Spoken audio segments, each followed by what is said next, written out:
ദിവസങ്ങളിൽ ഇവിടെ നടക്കുന്ന ഈ പ്രാർത്ഥന മഹോത്സവത്തിന് ആധാരമായി കർത്താവിൻ്റെ ദാസൻ ഇവിടെ പ്രതിപാദിച്ച ദൈവത്തിൻ്റെ വചനം കൊലോസ്യ ലേഖനത്തിൻ്റെ 4-ാമത്തെ അധ്യായത്തിൽ നിന്നാണ്. നിങ്ങൾ തികഞ്ഞവരും ദൈവഹിതം സംബന്ധിച്ചൊക്കെയും പൂർണ്ണ നിശ്ചയമുള്ളവരായി തീരേണ്ടതിന് എപ്പഫ്രാസ് നിങ്ങൾക്ക് വേണ്ടി എല്ലായ്പ്പോഴും പ്രാർത്ഥനയിൽ പോരാടുന്നു. ആ വാക്യം ഈ രാത്രിയിൽ ശ്രദ്ധേയമാണ്. അതൊരു സാധാരണ നിലവാരത്തിലുള്ള ഒരു പ്രാർത്ഥന എന്നതിനേക്കാൾ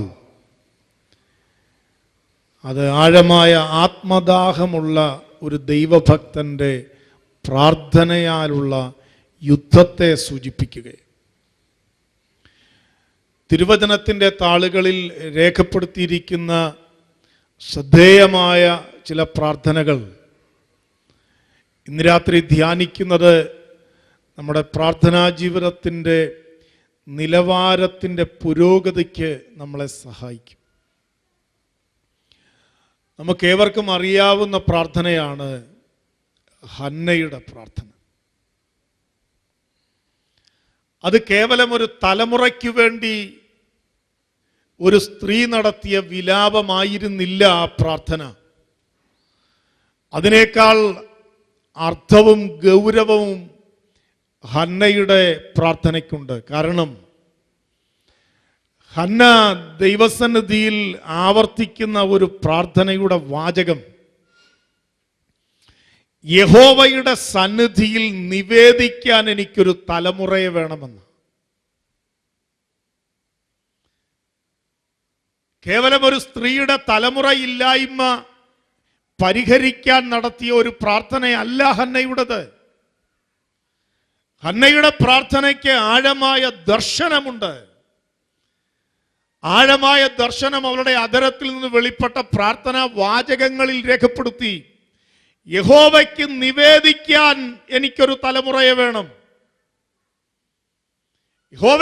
യഹോവയ്ക്ക് നിവേദിക്കാൻ എനിക്കൊരു തലമുറയെ വേണമെന്ന് ഹന്ന ഹൃദയം കൊണ്ട് വിലപിക്കുമ്പോൾ സാഹചര്യങ്ങൾ ഇന്ന് രാത്രി ശ്രദ്ധിക്കാമോ? ദൈവത്തിൻ്റെ വചനം ദുർലഭമായി വരുന്ന ഒരു കാലഘട്ടം, ദർശനമില്ലായ്മയുടെ ഒരനുഭവം.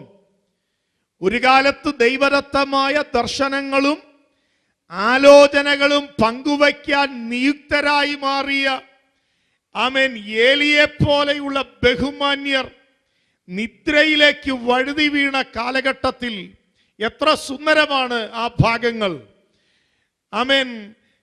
ദർശനം മങ്ങി ഉറങ്ങാൻ പോയ ഏലിയുടെ ചാരത്ത് പ്രാർത്ഥനയുടെ അനുഭവത്തിൽ പിടഞ്ഞ ഹന്നയുടെ ഉദരത്തിൽ ദൈവം നിക്ഷേപിച്ച സാമുവൽ എന്ന് പറയുന്ന തലമുറയെ നിങ്ങൾ ശ്രദ്ധിച്ചിട്ടുണ്ടോ? ദർശനം മങ്ങി ഉറങ്ങിയ ഏലിയുടെ ചാരത്തല്ല സാമുവൽ കിടന്നത്. വചനം വളരെ വ്യക്തമായി രേഖപ്പെടുത്തി. ആലയത്തിൻ്റെ അകത്ത് അണയാത്ത ദീപം പെട്ടകത്തിൻ്റെ ചാരത്തേക്ക് ഒരുവൻ മാറി. എനിക്ക് മക്കളെ തരിക, ഇല്ലെങ്കിൽ ഞാൻ മരിക്കുമെന്ന് പറഞ്ഞ റാഹേലുണ്ട്. സ്കോട്ട്ലൻഡിനെ എനിക്ക് തരികയില്ലെങ്കിൽ ഞാൻ മരിക്കട്ടെ എന്ന് പറഞ്ഞ ജോൺ നോക്സ് ഉണ്ട്. ഈ കാലഘട്ടത്തിൽ പ്രാർത്ഥനയുടെ ആത്മാവിനെ പ്രാപിച്ചവർ എന്ന് അഭിമാനിക്കുന്ന നമ്മളുടെ പ്രാർത്ഥനയുടെ വാചകങ്ങൾ ഇന്ന് രാത്രി പരിശോധിക്കുമ്പോൾ ആ പ്രാർത്ഥനകൾ പലതും സ്വയം കേന്ദ്രീകൃതവും സ്വാർത്ഥത നിറഞ്ഞതുമാണ്. നമുക്കൊരു തലമുറയുടെ എഴുന്നേൽപ്പിനു വേണ്ടി വിലപിക്കാൻ ഇതുവരെ കഴിഞ്ഞിട്ടില്ല എങ്കിൽ ഇന്ന് രാത്രി നാം സമർപ്പിക്കേണ്ടത് ദർശനം മങ്ങിപ്പോകുന്ന ഒരു തലമുറയുടെ അനുഭവങ്ങളുടെ നടുവിൽ അധികാരങ്ങളെ വാഴിക്കാൻ യഹോവയുടെ ഹിതപ്രകാരമുള്ള ദൈവിക അധികാര മണ്ഡലങ്ങളിൽ ഒരു വറ്റത്തെ എഴുന്നേൽപ്പിക്കാനുള്ള ഒരു തലമുറ ഇനിയും എഴുന്നേൽക്കേണ്ടതിന് ഇന്ന് രാത്രി ഹൃദയ വ്യഥയോടെ പ്രാർത്ഥിക്കാൻ ഒരു നിയോഗം ആത്മാവ് നമുക്ക് തരുന്നുണ്ടോ? അതാ ഹന്നയുടെ പ്രാർത്ഥന. ആ ഹന്നയുടെ പ്രാർത്ഥന വാസ്തവത്തിൽ എഴുന്നേൽപ്പിച്ചത് അധികാരങ്ങളെ അഭിഷേകം ചെയ്യുന്ന ഒരു തലമുറയെയാണ്. ആ എഴുന്നേറ്റ് വന്ന സാമുവേലിനെ കുറിച്ച് പുസ്തകത്തിൽ നമ്മൾ ഇങ്ങനെ വായിക്കുന്നു, അവൻ ഒരു രാത്രി മുഴുവനും കരഞ്ഞു. സാമുവേലിനോട് ചോദിക്കുക, സാമുവേലെ നീ എന്തിനാ ഈ രാത്രി മുഴുവനും കരയുന്നത്? നിനക്ക് വേണ്ടിയാണോ? സാമുവേലിന്റെ മറുപടി, എനിക്ക് വേണ്ടിയല്ല. പിന്നെ എന്തിനാ ഞാൻ കരയുന്നത് അറിയാമോ? യഹോവയുടെ തിരുഹൃദയത്തിൽ വ്യാപരിക്കുന്ന ദുഃഖം തമ്പുരാൻ പറഞ്ഞു തന്നു. അത് പറഞ്ഞു തന്നത് ഞാൻ അവനെ അധികാരസ്ഥാനത്താക്കിയതിനെ കുറിച്ച് എൻ്റെ ഹൃദയത്തിൽ വേദനയുണ്ടെന്ന യഹോവയുടെ സങ്കടത്തിൻ്റെ വർത്തമാനം അതേപടി ഏറ്റെടുത്തപ്പോഴാണ് പ്രവാചകൻ അന്ന് രാത്രി ഉറങ്ങാൻ കഴിയാതിരുന്നത്. ഇന്ന് രാത്രി എൻ്റെ പ്രിയപ്പെട്ടവരെ, നമുക്കൊരുമിച്ച് തിരുനിവാസത്തിങ്കിലേക്ക് കയറിച്ചെല്ലാൻ ഇന്ന് രാത്രി ദൈവം ഒരുക്കുന്ന ഈ വിശുദ്ധ മുഹൂർത്തത്തിൽ നാം എന്താ ചെയ്യേണ്ടത്? തമ്പുരാന്റെ തിരുഹൃദയത്തിന്റെ വേദനകൾ തിരിച്ചറിഞ്ഞു പ്രാർത്ഥിക്കാൻ ഇന്ന് രാത്രി നമുക്ക് ദൈവകരങ്ങളിൽ സമർപ്പിക്കാൻ കഴിയുമെങ്കിൽ, ആമേൻ, ആ നിയോഗമുള്ള പലതും ഇപ്പോഴും വനാന്തരത്തിൽ കിടക്കുന്നു എന്ന വെളിപ്പാടിലേക്ക് പരിശുദ്ധാത്മാവ് നമ്മളെ മാറ്റും. വാസ്തവത്തിൽ രംഗത്ത് വന്ന പലതിനെയും ആമേൻ ഇവന്റെ മേൽ ആമേൻ അഭിഷേകം പകരുക എന്ന് ഈ ലോകത്തിന്റെ അപ്പന്മാർ പറഞ്ഞപ്പോഴൊന്നും ആമേൻ ഒരു രാത്രി മുഴുവനും കരഞ്ഞ സാമുവേലിന്റെ കയ്യിലിരുന്ന തൈലക്കൊമ്പ് ചെരിഞ്ഞില്ല. എന്നെ ഇന്ന് രാത്രി ശ്രദ്ധിക്കണം. ആമേൻ, ഒരു രാത്രി മുഴുവനും തമ്പുരാന്റെ തിരുഹൃദയത്തിന്റെ വേദന അറിഞ്ഞ് പ്രാർത്ഥിക്കാൻ തയ്യാറായ സാമുവേലിന്റെ കയ്യിൽ കൊടുത്തത് അവന്റെ ശിരസിലേക്കുള്ള തൈലം മാത്രമായിരുന്നില്ല, ഒരു തലമുറയെ എഴുന്നേൽപ്പിക്കാനുള്ള തൈലം നിറച്ച തൈലക്കൊമ്പിന്റെ കൈമാറ്റമാണ് നടന്നത്. നമ്മളൊക്കെ പലപ്പോഴും പ്രാർത്ഥിക്കുന്നത് നമുക്ക് വേണ്ടിയുള്ള തൈലത്തിന്റെ പകർച്ചയ്ക്ക് വേണ്ടിയാ. എന്നാൽ ഇന്ന് രാത്രി ആമേൻ ദൈവത്തിന്റെ ഹൃദയനൊമ്പരമറിഞ്ഞ് പ്രാർത്ഥിക്കുന്ന ഒരാൾ ഇതിനകത്ത് ഇന്ന് രാത്രി എഴുന്നേറ്റാൽ അവന്റെ ശിരസിലേക്ക് തൈലമല്ല പകരുന്നത്, ഒരു തലമുറയെ എഴുന്നേൽപ്പിക്കാനുള്ള തൈലം നിറച്ച തൈലക്കൊമ്പാണ് ദൈവത്തിന്റെ ആത്മാവ് പകരാൻ പോകുന്നത്. അവിടെ ഒരു പ്രത്യേകതയുണ്ട്. ആമേൻ, ഇതെല്ലാം നമുക്ക് സുപരിചിതമാണ്. പ്രവാചകന്റെ മുൻപിൽ വരിവരിയായി നിൽക്കുന്ന ഓരോ വ്യക്തികളെ നോക്കി അപ്പൻ വിളിച്ചു പറയുന്നുണ്ട്, ഇവന്റെ മേൽ ആ തൈലക്കൊമ്പ് ചരിക്കാൻ. ശ്രദ്ധിക്കണം, ഈ ലോകത്തിന്റെ അപ്പന്മാരുടെ സമ്മർദ്ദങ്ങൾക്ക് വഴങ്ങി അവന്റെ കയ്യിലിരുന്ന തൈലക്കൊമ്പ് ചെരിയാഞ്ഞത് എന്തുകൊണ്ടെന്നറിയാമോ? ഒരു രാത്രി മുഴുവനും തമ്പുരാന്റെ പാദപീഠത്തിങ്കൽ വിലപിച്ചു പ്രാപിച്ച ഒരു തൈലക്കൊമ്പ നിന്റെ പക്കൽ ഉള്ളതെങ്കിൽ അപ്പന്മാരുടെ ആമേൻ ശുപാർശ അനുസരിച്ച് ഒരുവന്റെ തലയിലേക്ക് അത് ചെരിയത്തില്ല. അവൻ അന്നേരവും കാത്തിരുന്നത് വനാന്തരത്തിലാണെങ്കിലും ദൈവം നിശ്ചയിച്ച നിറമുള്ളവൻ അവന്റെ മുൻപിൽ വരുന്നതുവരെ പ്രവാചകന്റെ കയ്യിലിരുന്ന തൈലക്കൊമ്പ് ചെരിഞ്ഞില്ല.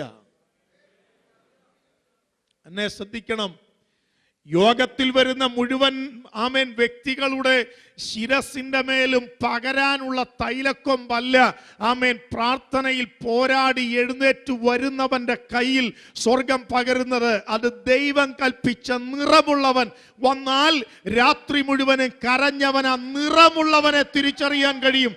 ആ നിറമുള്ളവന്റെ മേൽ പകരുന്ന തൈലം നിറച്ച തൈലക്കൊമ്പാണ് പ്രവാചകന്റെ കയ്യിൽ കൊടുത്തത്.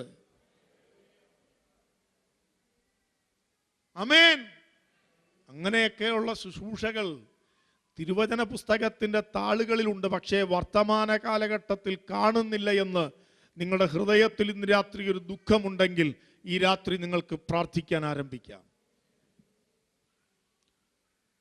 യാക്കോബ് പറഞ്ഞ നമുക്ക് സമസ്വഭാവമുള്ള മനുഷ്യനായി ഏലിയാവിന്റെ പ്രാർത്ഥനയ്ക്കും ഒരു മധുരമുണ്ട്. അത് ദൈവത്തിന്റെ അധികാരത്തിന് വിരോധമായി ചലിക്കുന്ന തേരിന്റെ മുൻപാകെ ഓടുന്ന ആമേൻ ഒരു ആത്മപകർച്ചയാണ് പ്രവാചകൻ ഏറ്റെടുത്തത്. ഈ ലോകത്തിന്റെ അധികാരങ്ങൾ ചലിക്കുന്ന തേരിന്റെ പിറകെ ഓടുന്നവനായിരുന്നില്ല പ്രാർത്ഥനാ മനുഷ്യൻ. ആമേൻ. അവൻ ആ അധികാരങ്ങളുടെ തേരിന്റെ മുന്നേ ഓടുന്ന പ്രാർത്ഥനാ മനുഷ്യനാ. ഇന്ന് രാത്രി ശ്രദ്ധിക്കു പ്രിയപ്പെട്ടവരെ, നമ്മൾ പലപ്പോഴും പല അധികാരങ്ങളുടെ തേരിന്റെ പിന്നാലെ ഓടിക്കൊണ്ടിരിക്കുമ്പോൾ ഈ രാത്രി പ്രാർത്ഥനയ്ക്കായി എരിവോടെ എരിയാൻ മനസ്സുണ്ടെങ്കിൽ ആമേൻ, ചില തേരുകളുടെ മുന്നേ ഓടിക്കുന്ന ആമേൻ ഒരാത്മാവിനെ നമ്മുടെ മേൽ പകരാൻ ദൈവം വിശ്വസ്തനാണ്. നമ്മളൊക്കെ ഇതുവരെ ഓടിയത് ആമേൻ ദൈവത്തിൻ്റെ പദ്ധതികൾക്ക് വിരോധമായി ചിന്തിക്കുന്ന ആമേൻ ചില അധികാരികൾ ഇരുന്ന തേരിന്റെ പിന്നാലെ. ആ ഓട്ടത്തിന് ഗേഹസിയുടെ ഓട്ടവുമായി വളരെ സാമ്യമുണ്ട്. അവനൊരു വസ്ത്രമോ ആമേൻ വെള്ളിയോ ധനമോ ഒക്കെ അവന്റെ ആഗ്രഹം. അത് തേരിന്റെ പിന്നാലെ ഓടുന്നവൻ പ്രാപിക്കുന്നതാ. എന്നാൽ തേരിന്റെ മുന്നാലെ ഓടാനുള്ള ബലം പ്രാപിച്ചവന്റെ മുൻപിൽ തുറക്കപ്പെടുന്നത് ആകാശത്തിന്റെ കിളിവാതിലുകളും ആമേൻ സ്വർഗീയ അഗ്നിയുടെ പകർച്ചയും അടുത്ത ഒരു തലമുറ എഴുന്നേൽപ്പിക്കാനുള്ള അധികാരവുമാകൊണ്ട് ഇന്ന് രാത്രി മുഖപക്ഷമില്ലാതെ സംസാരിക്കുന്ന തിരുവചനത്തിന്റെ മുൻപിൽ ഇന്ന് രാത്രി സമർപ്പിക്കപ്പെടാൻ നമുക്ക് മനസ്സ് വയ്ക്കാമെങ്കിൽ ആമേൻ, ഈ ദിവസങ്ങളിൽ നമ്മളെ കൊണ്ട് ദൈവം നിലവാരമുള്ള ഒരു പ്രാർത്ഥനയുടെ തലത്തിലേക്ക് ആത്മാവിന് നമ്മെ കൊണ്ടുപോകാൻ പദ്ധതിയുണ്ട്. ഇന്നുവരെ നമുക്ക് വേണ്ടിയും നമ്മുടെ തലമുറയ്ക്ക് വേണ്ടിയും നമ്മുടെ ജീവസന്ധാരണത്തിനു വേണ്ടി മാത്രം പ്രാർത്ഥിച്ചു മടുത്ത ആമേൻ ദൈവമക്കൾ ഇന്ന് രാത്രി വചനത്തിന്റെ വെളിപ്പാടിൽ ഒന്ന് പ്രാർത്ഥിക്കാൻ കത്താൻ തയ്യാറായാൽ ഈ ദിവസങ്ങളിൽ നീ പ്രാർത്ഥിക്കുകയായിരിക്കത്തില്ല, ഈ ദിവസങ്ങളിൽ നീ പ്രാർത്ഥനയിൽ പോരാടുകയായിരിക്കും. അടുത്ത പ്രാർത്ഥനയെക്കുറിച്ച് ആലയത്തിന്റെ അകത്ത് വാർത്ത കേട്ടത് ആമേൻ പുരോഹിതനായ സക്കറിയാവ്. സക്കറിയാവിന്റെ അകത്തും ആമേൻ നീറുന്ന ഒരു നൊമ്പരമുണ്ടായിരുന്നു. ആ നൊമ്പരമെന്ന് പറയുന്നത് ആമേൻ ദൈവിക ശുശ്രൂഷ ചെയ്യാനൊരു തലമുറയുടെ അപര്യാപ്തതയെക്കുറിച്ചുള്ള ബോധമാണ് ആമേൻ സക്കറിയാവിനെ ആമേൻ വേട്ടയാടിയത്. ആ സക്കറിയാവിന്റെ പ്രാർത്ഥനകളിലാണ് ആമേൻ പ്രവാചക ശബ്ദം ഇല്ലാതിരുന്ന ദീർഘമായ കാലഘട്ടത്തെ മാറ്റിമറിച്ച് ദൈവത്തിന്റെ ശബ്ദവുമായി വന്ന ആമേൻ പ്രവാചകനായി യോഹന്നാനെ ആമേൻ ഈ ലോകത്തിന് കൊടുക്കത്തക്ക തരത്തിൽ അവനെ തമ്പുരാൻ എഴുന്നേൽപ്പിച്ചത്. അടുത്ത കാലഘട്ടം നിങ്ങൾ നോക്കിക്കേ. ആമേൻ യൂദായുടെ ഭവനത്തിനകത്ത് കുറുകിക്കരയുന്ന ഒരു പൗലോസ് എന്ന് പറയുന്ന മനുഷ്യനുണ്ട്. അവന്റെ പ്രാർത്ഥനയുടെ ശബ്ദം എന്തായിരുന്നു അറിയാമോ? കർത്താവേ, അങ്ങ് ആരാണ് എന്ന ചോദ്യത്തോടെ പ്രാർത്ഥിച്ച ഒരു പ്രാർത്ഥനാ മനുഷ്യന്. അവൻ ദൈവസഭകളെ പണിതു. മ്ലേച്ഛതയുടെ കൊരിന്ത് പട്ടണത്തിനകത്ത് അവൻ സഭകളെ സ്ഥാപിച്ചു. ആമേൻ എഫേസോസ് പട്ടണത്തിനകത്ത് വിശുദ്ധന്മാരെ സൃഷ്ടിച്ചു. ആമേൻ ഗലാത്യ മണ്ഡലത്തിനകത്ത് നീ അവകാശിയാണെന്ന് വിളിച്ചു പറഞ്ഞു. ആമേൻ ചെങ്ങലയുടെ കിലുക്കം കേട്ട് കിടന്ന തടവറയ്ക്കകത്ത് പൗലോസ് പ്രാർത്ഥനാ നിരതനായിരുന്നത് നമ്മൾ കണ്ടു. റോമൻ സാമ്രാജ്യം ആമേൻ പരിഹാസത്തോടെ നായെന്ന് വിളിച്ചപ്പോഴും റോമൻ സാമ്രാജ്യത്തെ നോക്കിയിട്ട് ആമേൻ പ്രാർത്ഥനാ മനുഷ്യനായ പൗലോസിന് പറയാൻ കഴിഞ്ഞു, സുവിശേഷത്തെ പ്രതി എനിക്ക് ലജ്ജയില്ലെന്ന്. ഫിലിപ്പിയൻ തടവറയ്ക്കകത്തവനെ വലിച്ചെറിഞ്ഞപ്പോൾ അന്ന് രാത്രി അവൻ പ്രാർത്ഥിച്ച പ്രാർത്ഥനയുടെ ശബ്ദമാണ് ആമേൻ തടവറയ്ക്കകത്തെ അടിത്തറകളെ ഇളക്കി തെറിപ്പിച്ചിട്ട് ദൈവസാന്നിധ്യത്തെ ഇറക്കിക്കൊണ്ടുവന്നത്. ആ പൗലോസിന് ശേഷം വന്ന മനുഷ്യനാണ് എപ്പഫ്രാസ്. പൗലോസ് പറഞ്ഞു, അവൻ പ്രാർത്ഥനയിൽ എല്ലായ്പ്പോഴും പോരാടുന്നു. ആമേൻ അത് കഴിഞ്ഞ് രംഗത്ത് വന്നവനാണ് പ്രാർത്ഥനയിൽ പട്ടണങ്ങളെ പിടിച്ചുകുലുക്കിയ